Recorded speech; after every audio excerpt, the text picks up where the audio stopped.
بسم اللہ الرحمن الرحیم الحمد للہ وحدہ والصلاة والسلام علی من لا نبی بعدہ اما بعد اعوذ باللہ من الشیطان الرجیم بسم اللہ الرحمن الرحیم الذین یاکلون الربا لا یقومون الا کما یقوم الذی یتخبطہ الشیطان من المس ذلک بأنہم قالوا انما البیع مثل الربا وأحل اللہ البیع وحرم الربا صدق اللہ العظیم۔ عن جابر بن عبد اللہ رضی اللہ عنہ قال لعن رسول اللہ صلی اللہ علیہ وسلم آکل الربا وموکلہ وکاتبہ وشاہدی وقال ہم سوا او کما قال علیہ الصلاۃ والسلام۔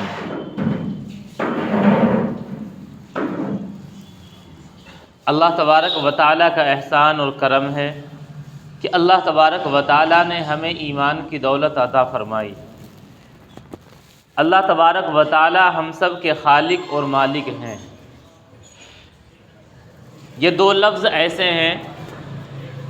کہ اگر ان لفظوں کا استحضار ہر وقت ہو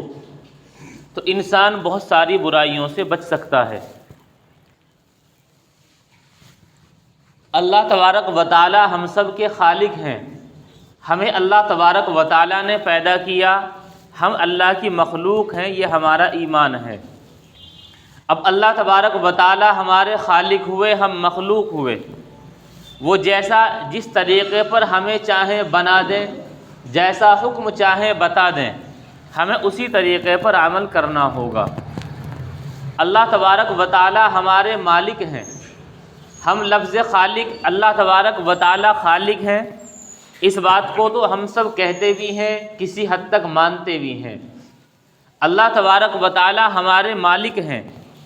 ہم سب اللہ تبارک و تعالیٰ کی ملکیت ہیں۔ مالک کو اپنی ملکیت میں پورا اختیار ہوتا ہے، وہ جیسے چاہے کرے، جو چاہے حکم دے، جو چاہے ان سے کام لے۔ مملوک کو اور ملکیت کو مالک سے سوال کرنے کا حق نہیں ہوتا۔ ہم سب اللہ تبارک و تعالیٰ کی ملکیت ہے، اللہ تعالیٰ ہمارے مالک ہیں۔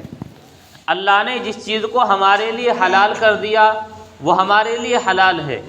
جس چیز کو ہمارے لیے حرام کر دیا وہ ہمارے لیے حرام ہے۔ اگر کسی موقع پر حلال اور حرام چیزیں بظاہر دونوں ایک سی ہی نظر آئیں، لیکن ایک حلال ہو ایک حرام ہو،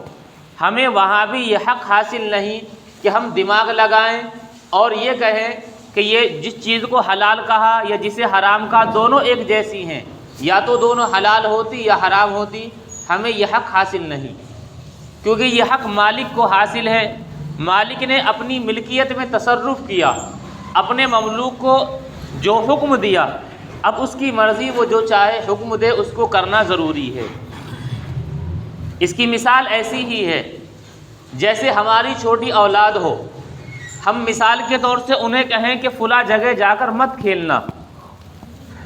اگر وہاں اور وہ یہ کہے کہ ہمارا تو وہاں جا کر من لگتا ہے، ہماری طبیعت اچھی رہتی ہے، صحت اچھی رہتی ہے، ہم اپنی اولاد سے کہتے ہیں کہ ہم تمہارے باپ ہیں، تم ہمارے باپ نہیں ہو، تمہیں جو حکم دیا گیا تمہیں وہی کرنا ہے۔ اگرچہ بظاہر اولاد کو یہ بات بری لگتی ہے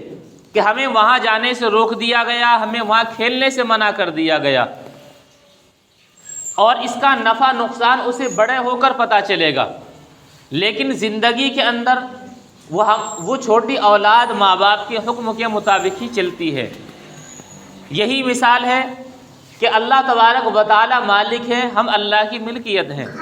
وہ ہمیں جیسے چاہے حکم دیں، ہمیں ایسا ہی کرنا ہوگا۔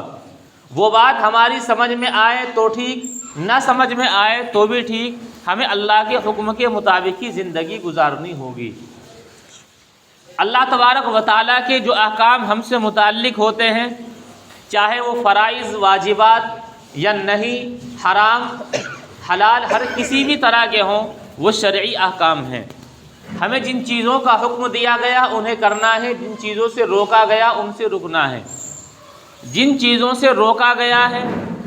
انہی چیزوں میں سے ایک چیز ہے سود کھانا۔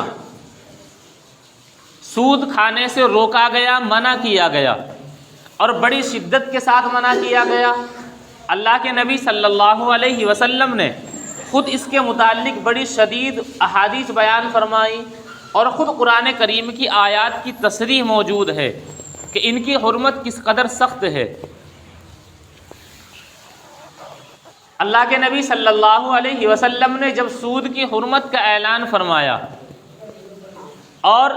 یہ فرمایا اب آج کے بعد کوئی سودی لین دین نہیں ہوگا، جس کی اصل سودی رقم موجود ہے کسی پر وہ صرف اپنی اصل رقم لے گا، سودی رقم نہیں لے گا۔ اس وقت آپ صلی اللہ علیہ وسلم کے وفادار چچا حضرت عباس رضی اللہ عنہ، مکے کے لوگوں پر آپ کا بہت زیادہ سود بچتا تھا۔ اللہ کے نبی صلی اللہ علیہ وسلم نے حرمت کا اعلان کرنے والے ہیں، حضرت عباس رضی اللہ عنہ نے درخواست کی کہ اگر اس اعلان کو تھوڑے سے وقفے کے بعد کر دیا جائے تو اس میں یہ ہو جائے گا کہ میں وہ ساری رقم وصول کر لوں گا، اور میں حرمت کو مانتا ہوں، میں اس کو کھاؤں گا نہیں، اپنے ذاتی استعمال میں نہیں لاؤں گا، اس کو مسلمانوں کی فلاح اور بہبود کے لیے استعمال کیا جائے گا۔ لیکن اللہ کے نبی صلی اللہ علیہ وسلم نے اس میں توقف نہیں فرمایا، کھڑے ہو کر اعلان فرما دیا کہ سود حرام ہو چکا ہے، صرف اصل رقم لینے کی اجازت ہے وہ لے لی جائے، باقی جو سود ہے وہ انہی پر چھوڑا جائے گا۔ اور آپ نے یہ کھڑے ہو کر اعلان کیا، میں سب سے پہلے حضرت عباس کے سود کے ختم کرنے کا اعلان کرتا ہوں، جن پر ان کا سود ہے وہ ختم ہو گیا، اصل رقم لوٹائی جائیں۔ یہ اللہ کے نبی صلی اللہ علیہ وسلم نے خود اپنے عمل سے بتلایا، اور اس میں یہ بھی بات بتلائی گئی کہ اگر انسان اپنی عقل لگا کر یہ کہے کہ اس میں تو مسلمانوں کا فائدہ ہے، اس میں اسلام کا فائدہ ہوگا، اس رقم کو مسلمانوں کی فلاح کے لیے استعمال کیا جائے گا، تو سب سے بڑی دلیل موجود ہے کہ اگر فلاح سود کے اندر ہوتی تو اللہ کے نبی صلی اللہ علیہ وسلم ان کفار سے وہ مال دلوا کر مسلمانوں پر استعمال کرواتے، لیکن اس میں توقف نہیں کیا بلکہ فوراً اعلان فرمایا اور اس کو ختم کر دیا گیا۔ نہ وہ مسلمانوں کے کام کا ہے، نہ کسی انسان کے خاص کسی ذاتی طور پر استعمال کیا جا سکتا ہے۔ اللہ تبارک و تعالیٰ کا ایک اصول یہ ہے کہ جب کسی چیز کی حرمت بیان کی جاتی ہے یا کسی عبادت پر زور دیا جاتا ہے، وہاں اللہ تبارک و تعالیٰ سے ڈرنے کا حکم دیا جاتا ہے، اور یہ وہی اللہ تبارک و تعالیٰ کو مالک مان کر سمجھ میں بات آتی ہے کہ جب اللہ تبارک و تعالیٰ سے ڈرنے کا حکم دیا گیا یا قیامت کی خوفناکی کا منظر بتلایا گیا، ان چیزوں کو بتلانے کے بعد پھر کوئی حکم دیا جائے، اس کا مطلب یہ ہے کہ انسان اپنے ذہن میں پہلے اس بات کو بسا لے کہ میں اللہ کی ملکیت ہوں، اللہ میرے مالک ہیں، اللہ کو مجھے جواب دینا ہے، اللہ کے سامنے یہ چہرہ لے کر جانا ہے، تو اس لیے پہلے خوف خدا دل کے اندر موجود ہو، اس کے بعد وہ حکم بتلایا جائے تو اس حکم کی شدت انسان کو بھاری محسوس نہیں ہوتی۔ یہی وجہ ہے کہ جب اہل ایمان کو کسی برائی سے روکا جاتا ہے تو کسی حد تک اہل ایمان مسلمان اس برائی کو چھوڑ دیتے ہیں، اگر فوراً نہ چھوڑیں تو چھوڑنے پر آمادہ ہو جاتے ہیں،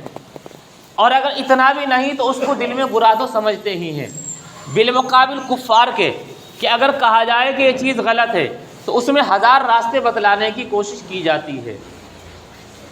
جب سود کی حرمت آئی، یہ اعلان ہوا، قرآن کریم کی آیت نازل ہوئی، تو اللہ تبارک و تعالیٰ نے اس کے دنیاوی اخروی سارے نقصانات بتلائے آیت ہی کے اندر، اور سب سے پہلے اخروی نقصان بتلایا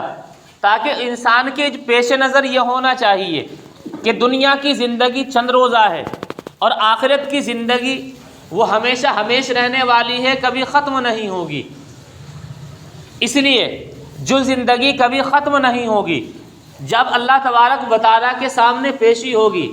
وہاں اولین آخرین سب جمع ہوں گے، وہاں اس کے نقصانات کا اظہار ہوگا، اور ایسے نقصانات کا جن کو خود قرآن کریم میں ذکر کیا گیا، تو انسان کے لیے اس سود کو چھوڑنا آسان ہوگا۔ اللہ تبارک و تعالیٰ نے فرمایا الذین یاکلون الربا لا یقومون الا کما یقوم الذی یتخبطہ الشیطان من المس۔ جو لوگ سود کھاتے ہیں، کسی بھی طریقے پر سود کا استعمال کرتے ہیں، آخرت میں ان کی حالت یہ ہوگی، لا یقومون الا کما یقوم الذی یتخبطہ الشیطان من المس، وہ صحیح سے اللہ کے سامنے کھڑے نہ ہو سکیں گے، بلکہ اس طرح کھڑے ہوں گے کہ جس طریقے پر کسی انسان پر جنات کا اثر ہو جائے، جنات کے اثر کی وجہ سے اس کی حالت خراب ہو جائے، اس کو کھڑا کیا جائے تو اس کے پاؤں لڑکھڑاتے ہیں، اور کبھی ایسا ہوتا ہے پاؤں اگر نہیں لڑکھڑاتے تو وہ عجیب سی اپنی ہوش کھو کر کبھی ادھر دیکھتا ہے کبھی ادھر دیکھتا ہے، اس کی سمجھ میں نہیں آتا کہ ہو کیا رہا ہے۔ تو جس طریقے پر اس کی حالت ہوتی ہے تو سود کھانے والوں کی بھی حالت قیامت میں ایسی ہی ہوگی۔ تو جب آخرت میں اتنا بڑا نقصان ہے، ساری دنیا اولین آخرین سب اس کو دیکھیں گے، تو اس بڑے نقصان کے دیکھنے سے پہلے، اس ہولناکی کے منظر سے پہلے انسان کو چاہیے کہ وہ دنیا ہی میں اس برائی سے اپنے آپ کو بچا لے۔ اور آگے فرمایا کہ لوگوں کا مزاج ایسا بنتا جا رہا ہے، اور بلکہ اس زمانے میں تو ایسا ہو گیا کہ حرام کو حلال کی طرح قرار دیا جاتا ہے، یا حلال کو حرام کی طرح بتا دیا جاتا ہے۔ پرانے زمانے میں جس وقت سود کی حرمت آئی، اردو زبان میں لفظ سود کا استعمال ہوتا ہے، لیکن قرآن اور حدیث کی اصطلاح میں اس کے لیے لفظ ربا کا استعمال ہوا۔ ربا کے معنی آتے ہیں بڑھوتری اور زیادتی کے، اور اصطلاح شریعت میں ربا کہا جاتا ہے ایسی زیادتی جو بغیر کسی عوض کے انسان کو حاصل ہو۔ مختصر الفاظ میں اسی کو ربا اور اردو میں اسی کو سود کہا جاتا ہے۔ جب اس کی حرمت کا اعلان ہوا، اگلی آیت میں اس حرمت کو اتنے سخت الفاظ میں بتلایا گیا۔ صرف دو ہی چیزیں ایسی ہیں، دو ہی حرمتیں ایسی ہیں جن کے متعلق اللہ تبارک و تعالیٰ سے اعلان جنگ ہوا۔ ایک حدیث شریف کے اندر ہے، من عادى وليا لي فقد آذنته بالحرب۔ اللہ تبارک و تعالیٰ کی طرف سے اعلان ہے کہ جو میرے ولی سے دشمنی کرے تو اس کے لیے میری طرف سے اعلان جنگ ہے، اور ایک سود خور کے لیے اعلان جنگ ہے، فَإِن لَّمْ تَفْعَلُوا فَأْذَنُوا بِحَرْبٍ مِّنَ اللَّهِ وَرَسُولِهِ۔ سود کی حرمت کا اعلان ہونے کے بعد بھی اگر تم سود کھانے سے باز نہیں آتے تو اللہ اور اس کے رسول سے جنگ کے لیے تیار ہو جاؤ۔ ظاہر سی بات ہے کسی کے اندر یہ ہمت نہیں کہ وہ اللہ یا اس کے رسول سے جنگ کر سکے، اس لیے کہ وہی بات ہے کہ مملوک کو اتنی طاقت حاصل نہیں کہ وہ اپنے مالک سے جنگ کر سکے۔ جب ہم نے اس بات کو اپنے ذہن میں رچا بسا لیا کہ اللہ ہی ہمارے خالق ہیں، اللہ ہی ہمارے مالک ہیں، تو ہم مملوک کو، اللہ کی ملکیت کو یہ طاقت نہیں کہ اللہ تبارک و تعالیٰ سے جنگ کر سکے۔ بہرحال زمانہ بدلتا ہے، لیکن قرآن کریم کے اصول، قرآن کریم کی حرمتیں یا فرائض و واجبات، وہ احکام شریعت جس طریقے پر پہلے زمانے والوں کے لیے تھے وہی احکام آخری زمانے والوں تک کے لیے چلتے ہیں۔ اور اللہ تبارک و تعالیٰ نے ایسے اصول بیان فرما دیے کہ وقت بدلنے کے ساتھ حالات بدلیں، لیکن انسان کے لیے وہ اصول اسی طریقے پر رہیں گے۔ فرمایا ذالک بانہم قالوا انما البیع مثل الربا، کہ لوگ حرام کھانے کے عادی ہوں گے تو ان کے نام بدلنے کی کوشش کریں گے، اور لوگوں کے سامنے یہ شکل بتائیں گے کہ آپ کو سود میں اور بزنس میں کوئی فرق نظر نہیں آتا۔ سود میں بھی آپ پیسہ لگا کر پروفٹ کماتے ہو، اور بزنس میں بھی پیسہ لگا کر پروفٹ کماتے ہو۔ جب دونوں ایک جیسی چیز ہیں تو آپ سود کو حرام کہہ دیتے ہو اور بزنس کو اور تجارت کو حلال کہتے ہو۔ تو اللہ نے فرمایا کہ ان کی یہ جو حالت قیامت میں ہوگی اسی بنا پر ہوگی، کیونکہ انہوں نے کہا انما البیع مثل الربا، کہ بے بھی تو ربا کی طرح ہے، اس میں بھی پروفٹ کمایا جاتا ہے، اس میں بھی پروفٹ کمایا جاتا ہے۔ لیکن آگے انہیں یاد رکھنا چاہیے وَأَحَلَّ اللَّهُ الْبَيْعَ وَحَرَّمَ الرِّبَا، کوئی دلیل بتانے کی ضرورت نہیں، اتنا بتا دینا کافی ہے کہ تم بے کو ربا کی طرح قرار دیتے ہو، بزنس کو سود کی طرح، انٹرسٹ کی طرح قرار دیتے ہو، حالانکہ ایسا نہیں ہے۔ اللہ نے فرمایا احل اللہ البیع وحرم الربا، اللہ نے بے کو حلال قرار دے دیا، وہ حلال ہے۔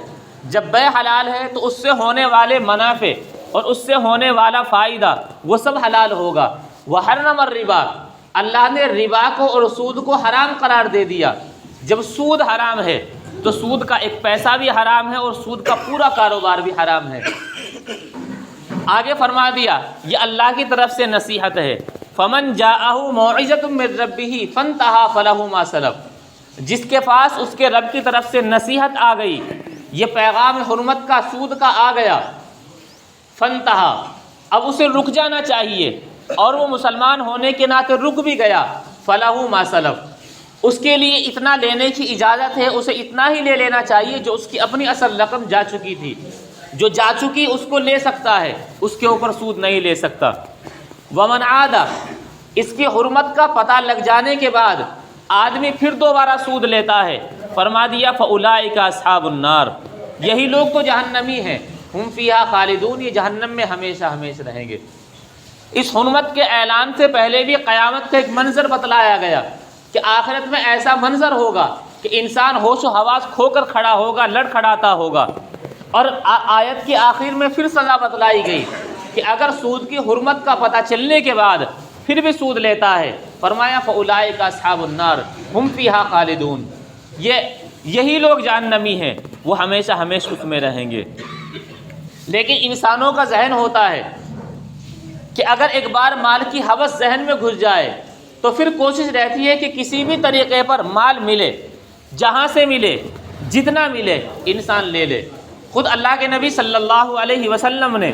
کتاب الفتن میں فتنوں کی جو احادیث بیان کی گئی ہیں ان میں فرمایا یاتی علی الناس زمان لا یبالی المرء ما اخذ منہ امن الحلال ام من الحرام، کہ لوگوں پر ایک زمانہ ایسا بھی آئے گا انسان اس بات کی پرواہ ہی نہیں کرے گا کہ وہ مال کیسا حاصل کر رہا ہے، امن الحلال ام من الحرام، کیا وہ مال حلال ہے جو اس نے لیا یا وہ حرام ہے، اس کی پرواہ کیے بغیر انسان مال کو حاصل کرے گا، چونکہ یہ مال کی ہوس اور مال کی حرص ہوگی۔ اسی میں وہ سود بھی شامل ہے کہ انسان یہ چاہے کہ کسی بھی طریقے پر مال میں بڑھوتری ہو۔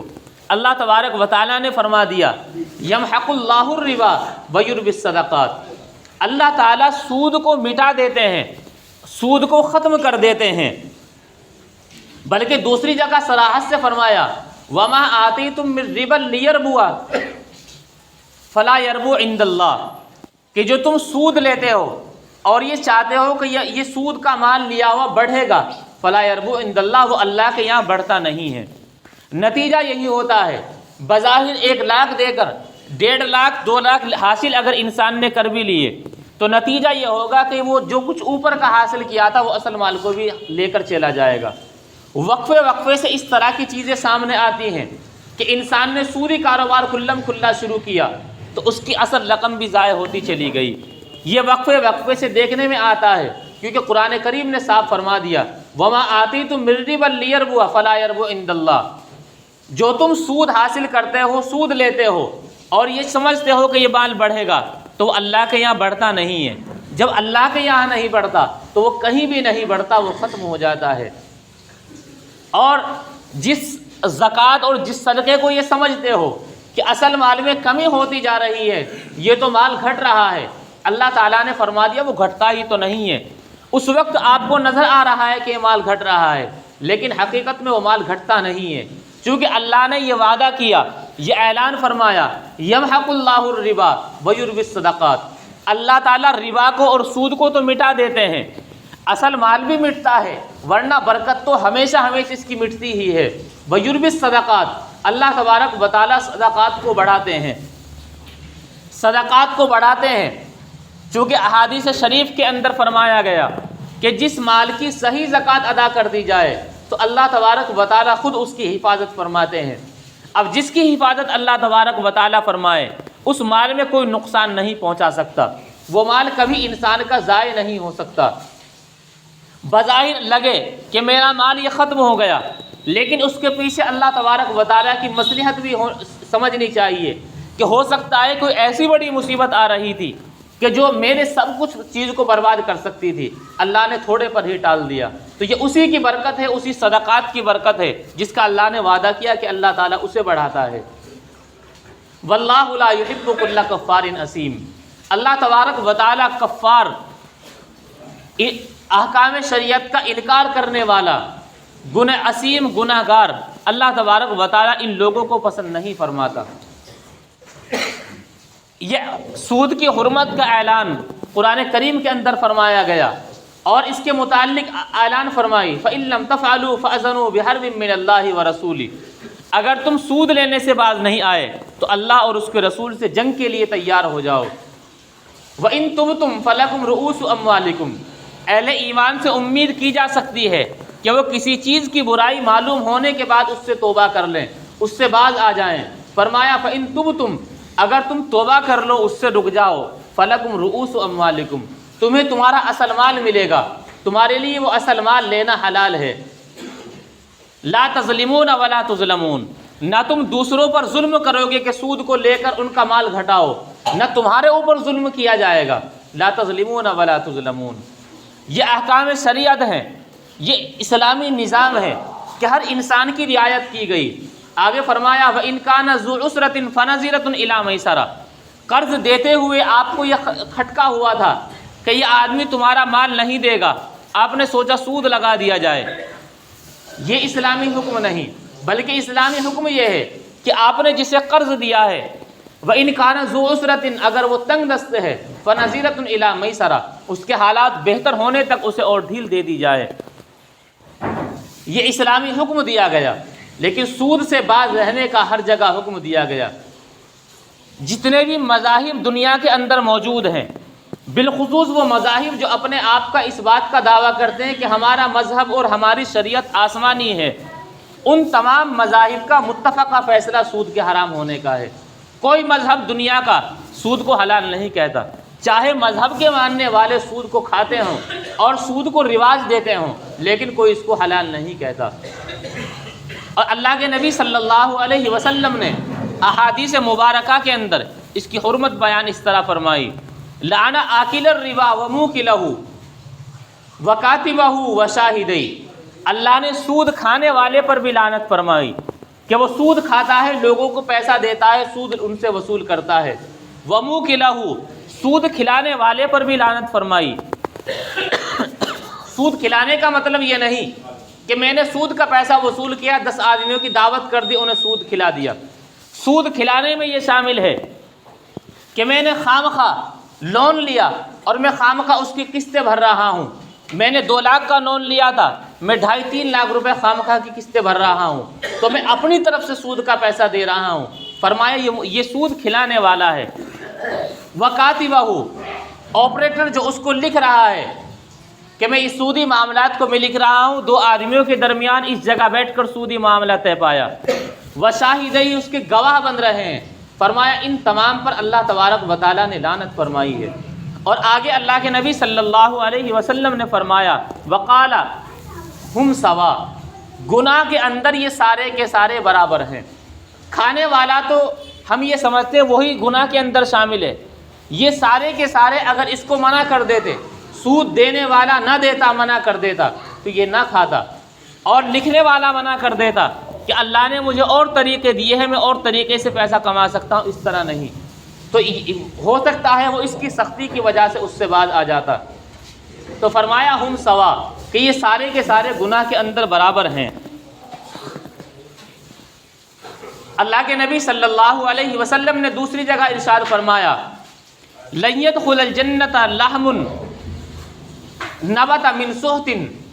کہ ایسا گوشت جنت میں ہرگز داخل نہیں ہو سکتا حرام سے جس کی پرورش ہوئی ہو۔ فرمایا النار اولا بہ، آگ اس کی زیادہ مستحق ہے، وہ آگ میں جانے کا ہی مستحق ہے کہ وہ آگ کے اندر جائے، لیکن وہ جنت میں داخل نہیں ہو سکتا۔ اللہ کے نبی صلی اللہ علیہ وسلم نے اپنے معراج کا واقعہ بیان فرمایا، قال رسول اللہ صلی اللہ علیہ وسلم اوتیت لیلۃ اسری بی، جس رات مجھے معراج کرائی گئی، میرا گزر ایسے لوگوں کے پاس سے ہوا کہ جن کے پیٹ بیوتہم بطونہم کالبیوت، ان کے پیٹ مکانوں کی طرح تھے، جس طرح بڑے بڑے مکان ہوتے ہیں اس طریقے پر ان کے پیٹ تھے۔ بڑے پیٹ سے کیا سمجھ میں آ رہا تھا؟ آپ نے آگے فرمایا فیہا الحیات، کہ ان کے اندر سانپ اور اژدہا تھے۔ اب وہ سانپ اژدہا کہاں تھے؟ ہو سکتا ہے جبریل علیہ السلام نے بتلایا ہو۔ اللہ کے نبی صلی اللہ علیہ وسلم نے فرمایا کہ کسی نے بتایا نہیں تھا۔ ترا من خارج بطونہم، وہ سانپ ان کو پیٹ کے باہر سے ہی دیکھا جا رہا تھا۔ ایسے بڑے بڑے پیٹ، ان میں سانپ پھر رہے ہیں اور دور سے دیکھنے میں نظر آ رہے ہیں کہ وہ سانپ ہیں۔ اللہ کے نبی صلی اللہ علیہ وسلم نے فرمایا فَقُلْتُ مَنْ هَؤُلَاءِ، میں نے پوچھا اے جبرائیل یہ کون لوگ ہیں؟ حضرت جبرائیل علیہ السلام نے فرمایا هَؤُلَاءِ أَكَلَةُ الرِّبَا، یہ لوگ سود کھانے والے ہیں۔ اللہ کے نبی صلی اللہ علیہ وسلم نے مختلف روایات میں اس چیز کو بتلایا بھی، اور شب معراج کے اندر جو واقعہ آپ نے دیکھا، اور یہ لوگ وہ نہیں تھے کہ جو اہل ایمان نہ ہو، بلکہ